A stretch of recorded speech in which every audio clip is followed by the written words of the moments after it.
What's up? Hey, how you guys doing? I hope you are all having an awesome day so far. As you guys know, I get thousands of comments and messages nowadays, which is awesome of you guys. But at the same time, it's extremely hard for me to try and answer every single one, which is highly unfortunate because I love you guys. You're awesome. But I figured in one quick swoop, I could get some of these FAQs out of the way. So I'm going to answer 10 very frequently asked questions for you guys. Question 1, I'm just going to get this out of the way. Why does your license plate say Smurf? Smurfs are blue, and so is the car. You guys would not even believe how common of a question that is. Did I have any other plate request in my mind before I did the whole Smurf thing? Well, yeah. I chose Smurf because one, you know, the obvious, it's blue, but also is that Smurfs are more of a, I guess you could say, playful personality, and I know that I'm a little out there. Plus, I like to make people laugh. I mean, at stoplights, you can't go to one anymore without somebody whipping out their phone to be like, oh, it's a Smurf. So, making people's day like that is pretty cool. My other plate, believe it or not, that I had in mind was Sub-Zero because I am a huge Mortal Kombat nerd, especially Mortal Kombat 9. I played way too much of that game. All right, number 2, big one, music. How do I find it? And how do I choose it? Music is one of the hardest parts of the editing process. Why is it so hard? Because in this wonderful YouTube land you are on right now, you cannot use copyrighted music. Try it. You won't have a fun time, and you can get in big trouble using it. The good rule of thumb is if it's on iTunes, don't use it. That usually is because they have a record deal or something like that where it violates their copyright. And as you guys know also, I don't like having my creative stuff stolen either. No bueno. So how do I choose it? It's one word: tone. When I was in film school, it was one of the biggest things they bashed into our head. It doesn't matter what it is, documentary, a narrative, car videos. Tone is everything if you're not doing something that's with a story. Now, what do I mean by that? Let's look at the Mustang Week video I just put out. If you're looking for a diamond, you gotta sift through the gold. If you're searching for a way out, you gotta take the new road. Now, would that make much sense of me to put heavy metal music to a bright sunny day? It just doesn't work for me. The tone just doesn't match up. I talk about this a lot and why driving to music is better in this video, because music can change everything. If you're in a bad mood and you have just the right song, boom, you're good. Also, I have a lot of Easter eggs in my videos as well when it comes to music, including lyrics. In Port Alliance, for example, I used a song called Our Story. Why did I use a song called Our Story? Because I went up to a bunch of owners and asked them, how hard was it to get your car from this to what it is today? And you know what they did? They told me a story. So all those cars in that huge field of array of different kind of cars all had their own separate little stories. Our story. Cars. I know, I feel so clever, but not really. Basically, in almost all my car review videos, the lyrics will have like a secret, like, do you get it? Like really bad corny joke. Kind of like the S2000 review. I filmed it in the woods, and it was convertible, and one of the lines was feeling the fresh air. Breathing the fresh air, travel a million miles away. Because you're in a convertible and it's so nice. But that's it. You know, stuff like that. Number 3, why did you choose a Mustang? Believe it or not, I was not going to have another Mustang after my 2006 Mustang. I actually wanted to get something different. I just wanted to try something new. But with the Coyote motor coming out with Ford, I just could not resist. When it came for bang for your buck horsepower, it was pretty much the best deal at the time. Number 4, do any of the cars you review scare you? I would say it's a combination of both. I don't think I've ever been truly scared per se, like, oh my gosh, I'm gonna die. No, not like that. It's mostly just focus. So if there's a kind of scared look on my face, I'm usually not terrified. I'm just incredibly in the moment focused. But if I were to say any card that put any kind of fear in my heart was Jasmine, no brainer.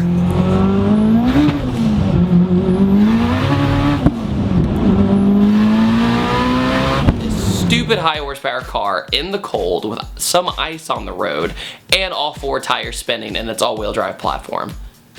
It was just bonkers. And it gave you almost a stereotypical Fast and Furious tunnel vision. I kid you not. Okay, number 5, how hard do I push the cars that I review? Ever since I released the STI video of this week, people freaked out. They thought, oh my gosh, I would never ever let you review my car if you pushed it that hard. Well, I have kind of a golden rule. If the owner gives me the green light to push it as hard as they want, I will. And to the best of my ability, as of course. I usually push a car review to about 70% of what the car is probably its breaking point of 100%. It's just out of respect and it's common courtesy if you were to drive your friend's car. But that is another reason why in some of my videos, Jasmine included, I shift particularly slow. The reason I shift slower in most of my videos is so first, I don't accidentally grind their gears, you know, just in case. And also, you can feel out the power band just a little bit smoother if you go and you pace yourself. If you go from 3rd to 4th and you're not ready for you to chirp tires or something like that, you could go right into a wall. You just don't know. So if you take your time where you're getting used to these cars, you're more likely to not have a bad day. And a lot of other people ask me, why do you show if you miss a gear? I'm a human being. I make mistakes. I am no Sebastian Vettel. Absolutely not. But I will say I have become a better driver over the past 2 years from what I was, absolutely. But like I said, I'm not the best driver in the world. I totally know that. And that was especially controversial in Zach's hatch review. In Zach's hatch review, people thought I just was awful at driving. I just could not get used to that clutch and that shifter. You had to really attack it into gear, and that's why I missed, and that's also why I kind of granny shifted once or twice. And what people don't realize is that how long do I review a car? I am only in the driver's seat, believe it or not, for only about 40 minutes.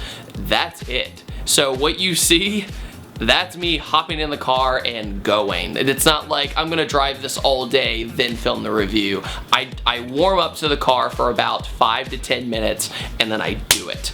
There's no like I keep the car and blah blah blah. It's just, that's it. So that is the best that David can drive within that small time period. Number 6, how did I start my channel? As many of my, I call them my OG subscribers, my 1,000 subscribers and below, they know that I was not always a car channel. I don't know why I was touching this, don't mind me. I was not always a car channel. I kind of dabbled in a few things. I dabbled in the whole sketch comedy thing. I dabbled in special effects. Hey! Sorry. But that was just too hard for the result that I got, which was no viewership. They weren't hits. They were killing me because I was also in college at the time. I just did not have time to do it. And it was just vicious. And when I knew that I was gonna say goodbye to my black 2006 Mustang, I kind of made that as an experiment. I made that to see if I could even make a car video. Could I pull it off?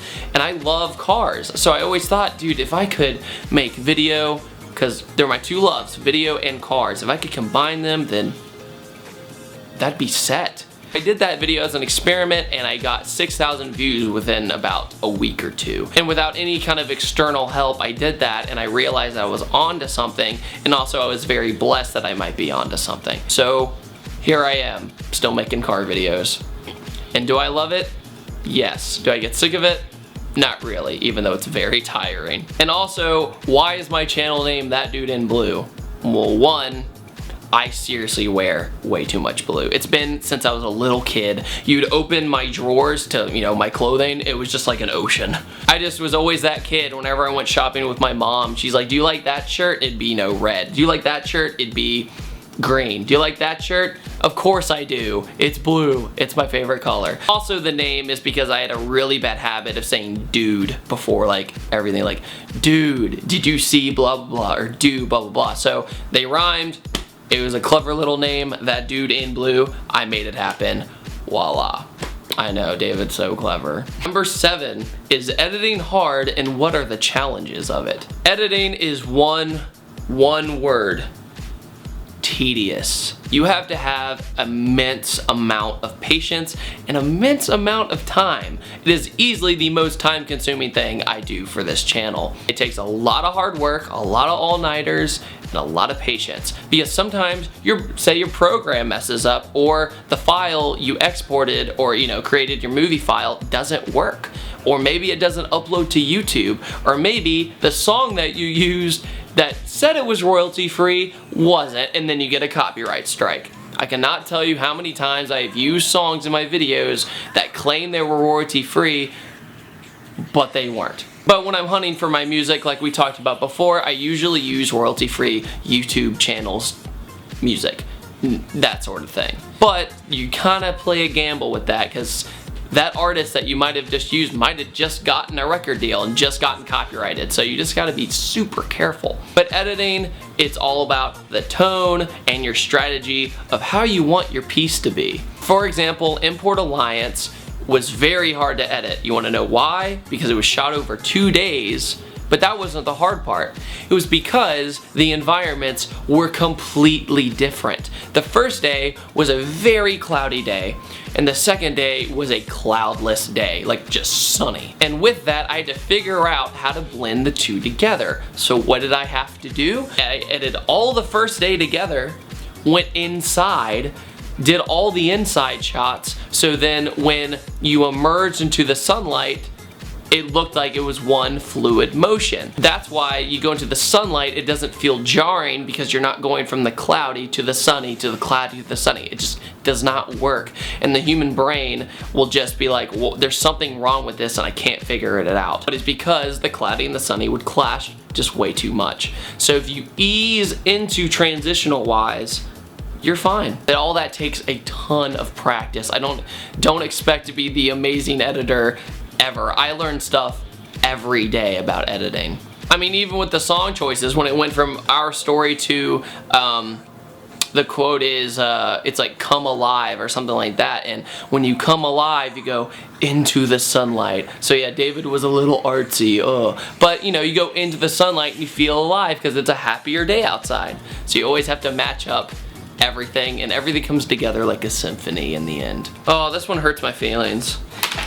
Why no boost for the Smurf? As you guys probably know, for Mustangs, especially since the demand is so high for Mustangs and muscle cars to boost them, it's super expensive. Upwards of $6,000, $7,000, $8,000 to do it right. And that's on stock internals. So with YouTube, it's such a constant reinvestment that you just don't have that much money set aside for playtime, if that makes sense. So with that, I just can't do it, unfortunately. If I had the cash to spare, I would do it I'd be to a dyno, like right now. Boost is so addictive, especially after all these different cars I've driven. What video equipment do I use? Well, to knock out the big question, what kind of camera am I staring at right now?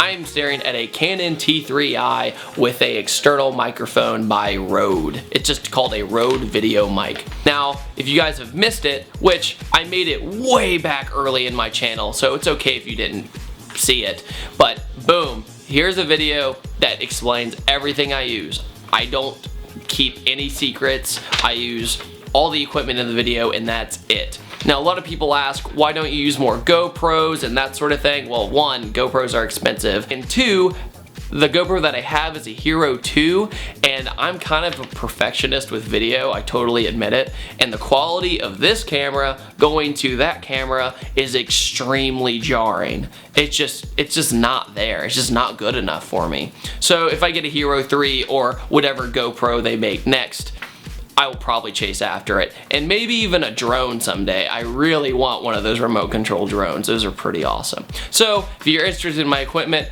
click on that video and you'll know everything. One of the biggest secrets though with the T3i is you need to shoot in manual mode. I'll have a ton of people message me saying, David, I have a T3i, why is your quality so much better than mine? And the reason is because one, I shoot in manual, and with that you have full control of everything. As you can see, I'm messing with the aperture right now.